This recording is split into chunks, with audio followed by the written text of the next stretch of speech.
Frank DiMora here, keeping you informed about Bible prophecy and current events.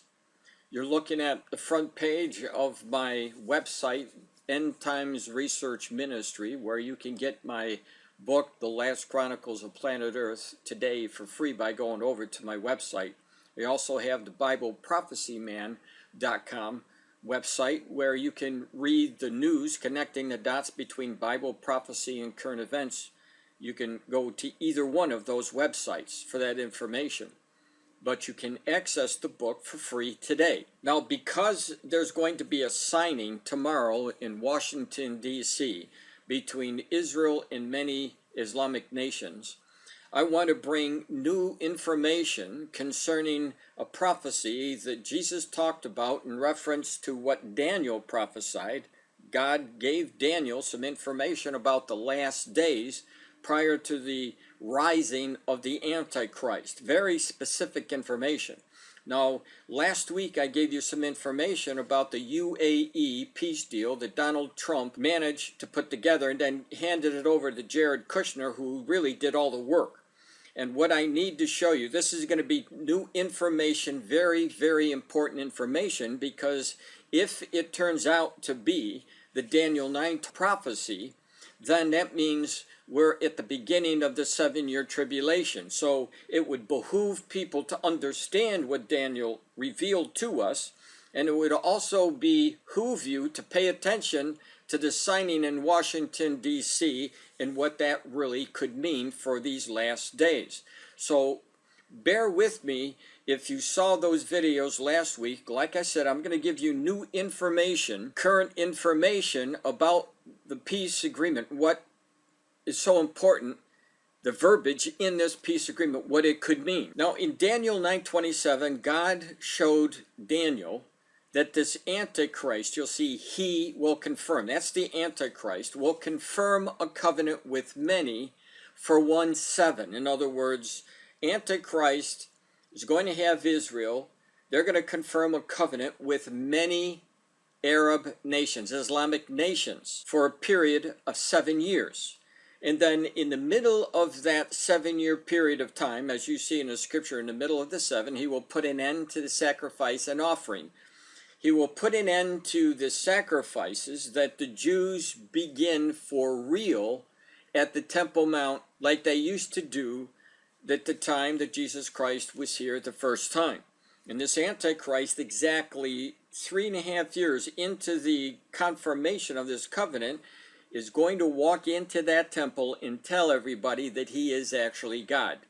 Now, it's a rouge. He is not going to be the real Messiah. The real Messiah, Jesus Christ, Yeshua, has already come almost 2,000 years ago. And so this Daniel 9:27 is a warning. Don't believe this man when he comes, because he is going to mislead many, many people in believing that he is God. But in the middle of that 7-year period of time, the real colors of this Antichrist man, incarnate Satan into this man, will be exposed when he tells everybody he's God and you must worship him. So we know that the temple has to be built. We know that there's got to be a confirmation of a covenant between Israel and many Arab nations. Now, the news running parallel right now is striking, because this agreement that they're going to be signing in Washington on September 15th, tomorrow, certainly looks like it could be that Daniel 9:27. And if it is, that means we would be at the beginning of the 7-year period of time of which Daniel warned about. And of course, if it is, and I'm putting quotes around, if it is this Daniel 9:27, that means exactly 3.5 years from the confirming of that. Say, for example, tomorrow at the signing, it turns out that they're going to tell us that this agreement was for a period of 7 years. Then we would know for sure, since Daniel outlined exactly what to look for. And if that was the case, if they signed it tomorrow, September 15th, 3.5 years later, you can expect the Antichrist to walk into the temple, the Jewish temple that's going to be built on the Temple Mount. And I've been warning about this for years. Now what I'm going to be doing is I'm going to go back and show you some of my videos, what I told you to look for in the future, so that you can see a long time ago I warned you of things that were going to happen, and they have happened. And it's not that I'm a prophet. I know the warnings that the prophets gave to us, for example Daniel, and of course our Messiah Jesus, in reference to the Antichrist, the building of the temple, what was going to happen in that last generation who saw the rebirth of the nation Israel. So now that you know about Daniel 9:27, which will bring out rise of the Antichrist for his last 7-year stand until Jesus confronts the Antichrist or Satan who is incarnating him. So to begin with, let me go back now and show you what I said about the temple and what to look for, and then I'm going to bring you with this new material and to show you how important it is to pay attention to what's going on in the news, specifically when it deals with Israel and many nations and a covenant that will be signed between those people. Now, to begin with, for the longest time in many of my videos, I told you that the Jews are going to build their temple, and they're definitely going to go up and pray. Everything will happen in steps, and the first step would they be able to pray. Now the Muslims, or the Palestinians, have wanted to have the status quo not change on the Temple Mount area. In other words, that the Jews would not be able to go up and pray. But I said over the years, there's going to be a change, and that's exactly what happened. Now I'm going to bring you back to April 26th from one of my YouTube videos about this subject. And it was in 2016, 4 years ago. Now listen to what I said, and then I'm going to play another clip for you.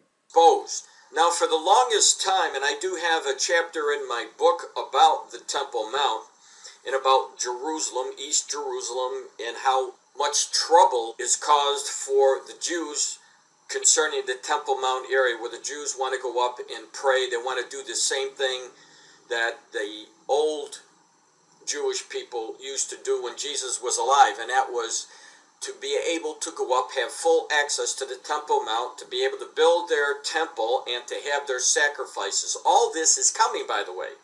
I'm telling you that it's coming. All right? This is what God said, and I'm telling you that it's coming. It's not a maybe, it is coming. It's just a matter of time, and we're getting closer to that. Let me bring you now to show you some of the footsteps that are leading to the fulfillment of this prophecy about the Antichrist and about the temple being rebuilt.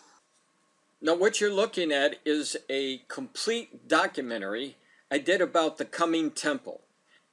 I produced this documentary for purposes that I would be able to show my church. And it was full of information, without a question shows that the steps, the footsteps have been laid out for the Jews to be able to pray and to build their temple. It is coming, just like I mentioned 4 years ago in that 2016 video. So let me play another clip talking about the Temple Mount, the Dome of the Rock, and the third temple that is going to be built. Watch this.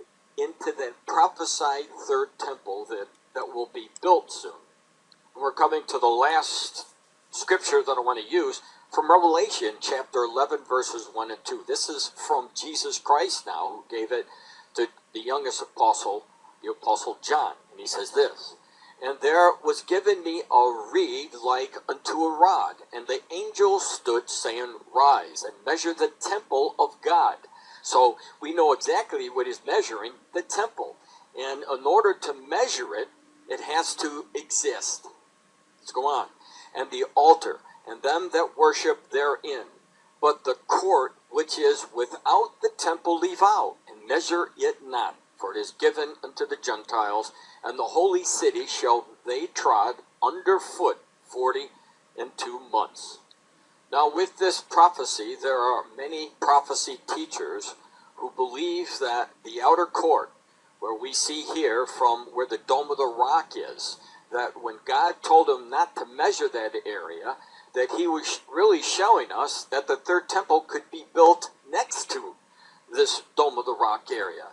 And that is a possibility, because if there was something that was confirmed, this peace agreement that was confirmed, maybe part of that confirmation would be that both of these people, the Jews and the Muslims, would find a way under a covenant to exist together. And having both the Dome of the Rock for the Islam faith and the Jewish temple for the Jewish faith. It is a possibility. So now that you see all of the prophecies. Now I'm going to stop it right there, because what I'm going to show you now is that what I showed you back then, they're talking about that same thing now. So another footstep is being laid down to give the Jews access to the Temple Mount to pray, just like I said was going to happen in the future. Now I know that this is going to happen, and like I said in 2016, I am telling you that it's going to happen, because the Lord Jesus Christ is the true Messiah. He is God who left heaven, took on a form of a servant, and died for our sins, rose again in 3 days, went back into heaven, and promised that he was going to be coming back.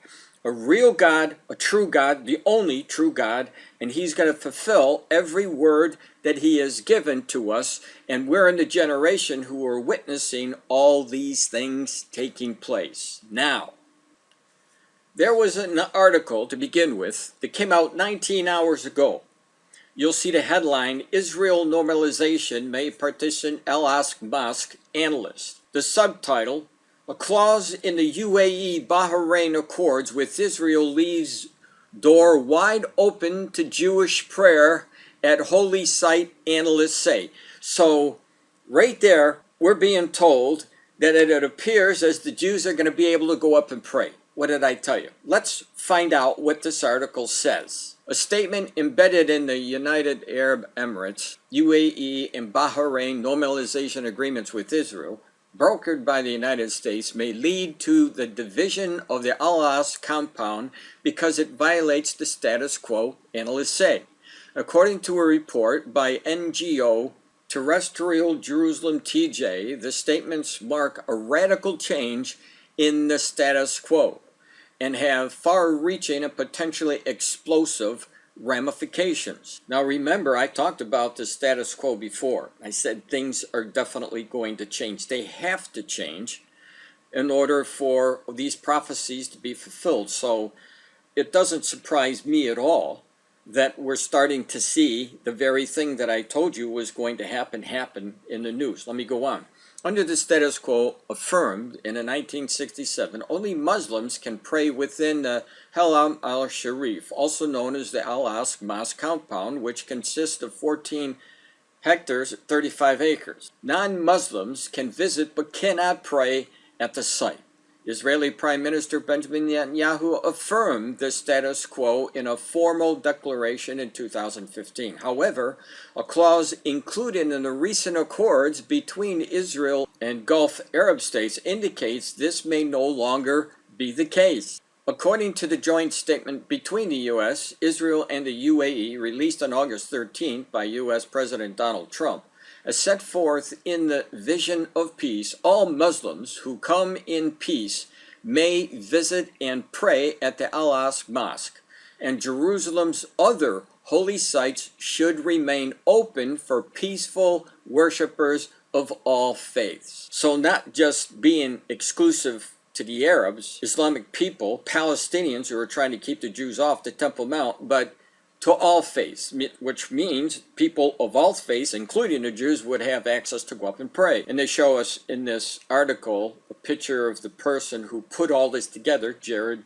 Kushner. It goes on, but Israel defines al-Mosque as a structure of the one mosque, as does the statement the TJ report clarified. According to Israel, and apparently to the United States, anything on the mount that is not the structure of the mosque is defined as one of Jerusalem's holy sites and open to prayer by all, including Jews, the report said. The change in terminology is neither random or a mishap and cannot be seen as anything but an intentional, howbeit surreptitious, attempt to leave the door wide open to Jewish prayer on the Temple Mount, thereby radically changing the status quo.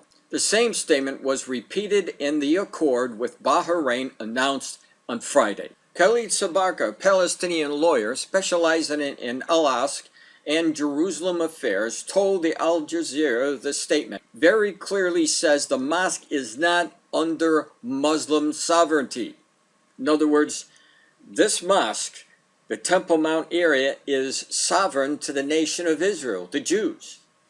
When the UAE accepted such a clause, it agrees and gives a green light for Israeli sovereignty over Al-Aqsa Mosque, Zabarka said. It's a clear and massive violation for the international and legal status quo of Al-Aqsa Mosque, conceived after the occupation of Jerusalem in 1967, which says everything inside the walls is under Jordanian custody. In big print, this is not innocent. Palestinians have long been concerned over possible attempts to partition the Holy Mosque, as was the case with Hebron's Heber Mosque.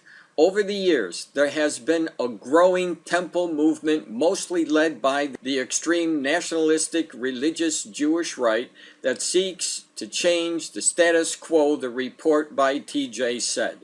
Some call for Jewish prayer on the Holy Compound, while others aim to build the third temple over the ruins of the Dome of the Rock, which according to the Messianic belief would usher the coming of the Messiah. So it's obvious that there is a change coming, and it will happen because, as I said so many different times, not only in this video but in other videos, the prophecies by the Lord always come to pass. Now, in closing, I want to go to the report that this article is referring to. You'll see it here, according to a report by this NGO, Terrestrial Jerusalem.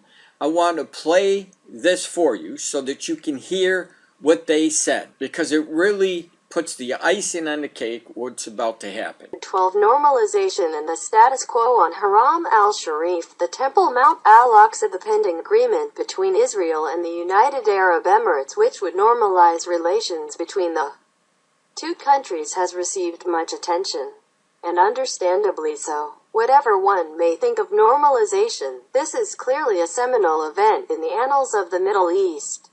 However, since the negotiations are still ongoing, and apparently not all of the terms have been agreed upon, few details of the pending agreement are public knowledge. There is one exception, and it is to be found in the joint statement, hereinafter. The joint statement, released by President Trump, Prince bin Zayed and Prime Minister on August 13, 2020.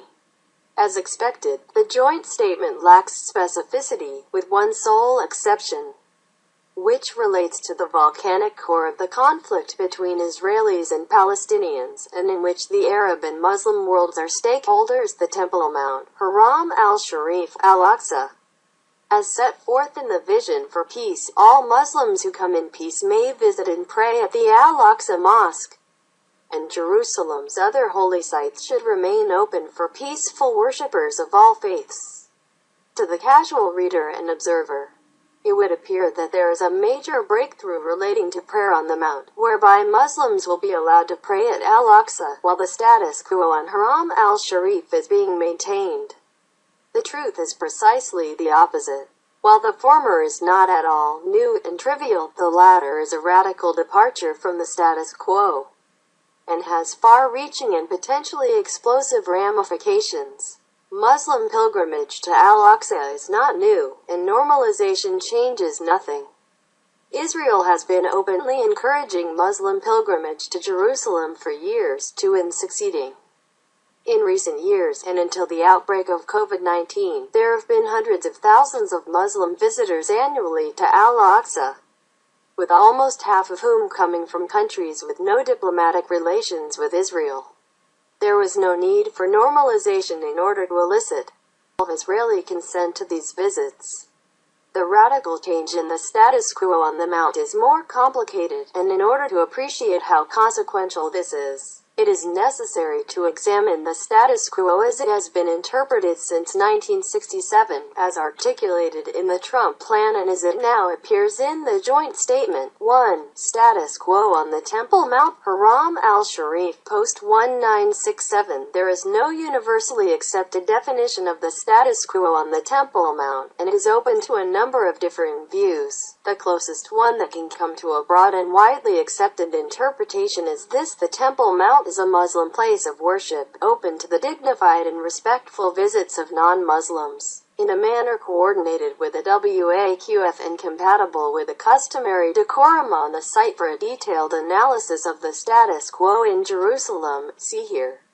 In 2015, and after protracted discussions among Secretary of State Kerry, King Abdullah of Jordan and Prime Minister Netanyahu, the latter agreed to enshrine this interpretation of the status quo in a formal declaration. Israel will continue to enforce its long-standing policy. Muslims pray on the Temple Mount. Non-Muslims visit the Temple Mount. There has been no statement made by Netanyahu that has since deviated from that declaration. So as I keep reading on here, you'll see that there definitely is coming a change. 2. The Trump Plan and the status quo. The plan stipulates that the status quo at the Temple Mount Haram al-Sharif should be continued. However, in the following sentence, the proposal lays out a radical departure from that status quo. People of every faith should be permitted to pray on the Temple Mount Haram al-Sharif. This provision, allowing for Jewish prayer on the Mount, is an explicit deviation from the status quo as defined even by Israel. At least until the Trump Plan. For our analysis of the Trump Plan in relations to Jerusalem-related issues, see here. Nadav Shragai, a journalist and expert on Jerusalem's holy sites with close ties to the Netanyahu government, recently revealed that this was a clause in the Trump Plan, which Prime Minister Netanyahu's staff co-wrote with the Americans. This provision was so controversial in the Arab world that the Trump administration was quickly compelled to walk it back. On January 28, days after the publication of the plan, U.S. Ambassador David Friedman took advantage of a press briefing to dissociate the Trump administration from this provision. No, it would sound like they're going to take it back, but obviously they didn't. We're going to keep going on here in this article. You'll see what I'm talking about. The status quo, in the manner that it is observed today, will continue absent an agreement to the contrary. So there's nothing in the plan that would impose any alteration of the status quo that's not subject to agreement of all the parties. So don't expect to see anything different in the near future, or maybe in the future at all. That should have laid things to rest, deferring any discussion of changing the status quo and allowing for Jewish prayer indefinitely. It didn't. Precisely the opposite. 3. The joint statement on normalization and the status quo is noted. The joint statement provides that all Muslims may visit and pray at the Al-Aqsa Mosque, while Jerusalem's other holy sites should remain open for worshippers of all faiths. That's the key. It is imperative to compare this text word by word with that in the Trump Plan. While the Trump Plan speaks of access to the Temple Mount, Haram al-Sharif, the joint statement speaks specifically of access to the Al-Aqsa Mosque, not Haram al-Sharif. Israel defines Al-Aqsa as the structure of the mosque, as does the wording of the statement, whereas Muslims define Al-Aqsa as the entire esplanade of Haram al-Sharif, the Temple Mount. Consequently, according to Israel, and apparently to the United States, anything on the Mount that is not the structure of the mosque is defined as one of Jerusalem's other holy sites and open to prayer by all, including Jews. Accordingly, Jews may now be permitted to pray on the Temple Mount, just not in the mosque. There you go. Furthermore, by omitting any mention of the WAQF and its autonomous role as the agent of Jordanian custodianship, the Muslim claims to Haram al-Sharif, Al-Aqsa are being transformed from one of proprietorship to that of welcome guest with a right to visit and pray at Al-Aqsa. So without a question, things are changing. The WAQF, which is WAQF, they're the ones from Jordan who have been running the day-to-day activities and more or less the people keeping the Jews off from praying. But because of this statement, the change in the status quo will take place and the Jews are going to be able to go up there. And this is essentially what this whole article is talking about, the paragraph that will change everything. Let's go on. Both the Israeli Prime Minister and the U.S. negotiating team fully understand the significance of every word and every nuance relating to Jerusalem in general, and to the Temple Mount, Haram al-Sharif in particular. Consequently, this choice of terminology is neither random nor a misstep, and cannot be seen as anything but an intentional, albeit surreptitious attempt to leave the door wide open to Jewish prayer on the Temple Mount, thereby radically changing the status quo. 4.4. Developments on the ground. The erosion of the status quo after 1967, a movement emerged now known as the Temple Mount movement, largely but not exclusively led by the extreme nationalistic religious Jewish right, which seeks to radically alter the status quo on the Temple Mount, Haram al-Sharif. Some of the activists call for Jewish prayer on the Mount.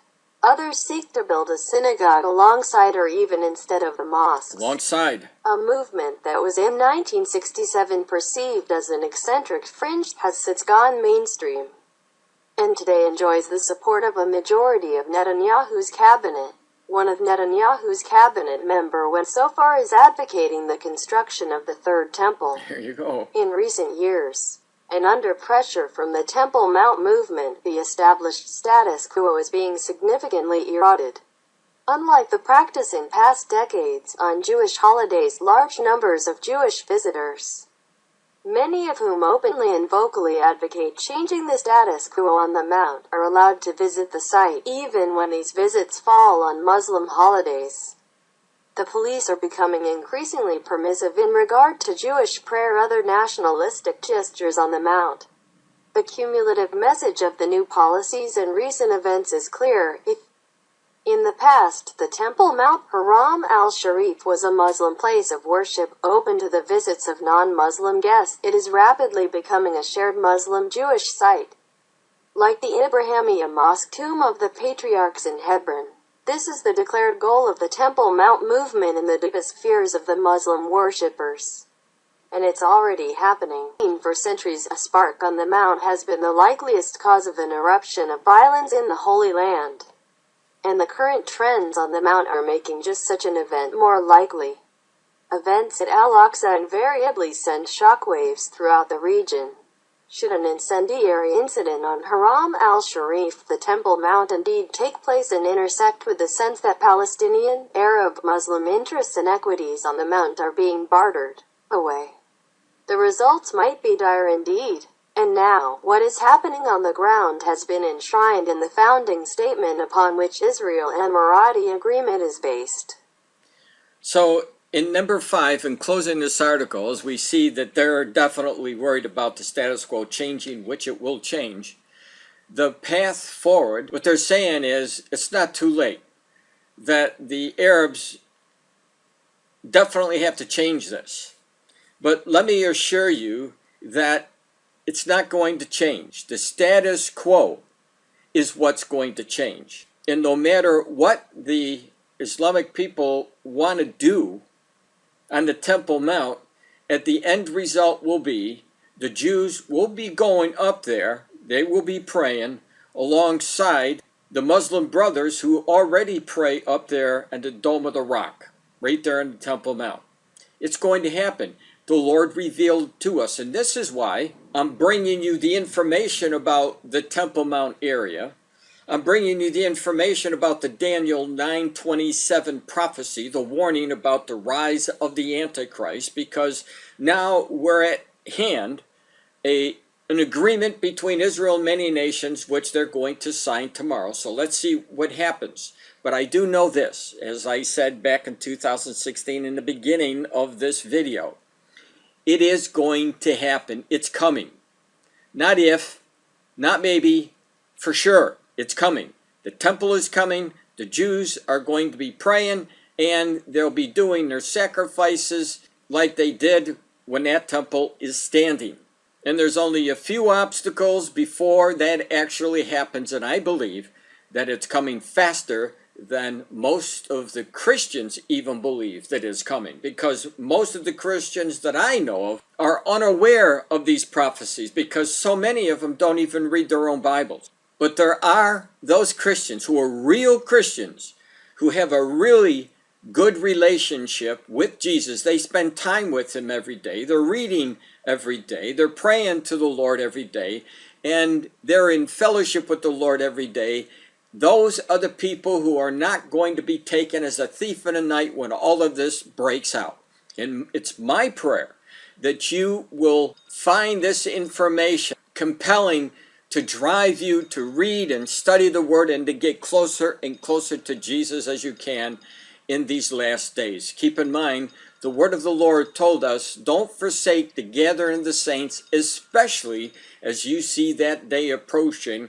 And without a question, the signing of this covenant, the signing of this agreement between Israel and many nations definitely is a sign of the last days. Please go over to my site, go over to my new video channel and subscribe. I'm going to keep you up to date on what's going on, connecting the dots between Bible prophecy and current events. And please take advantage of my free documentary, The Last Chronicles of Planet Earth. I keep it updated for you with the latest news. God bless.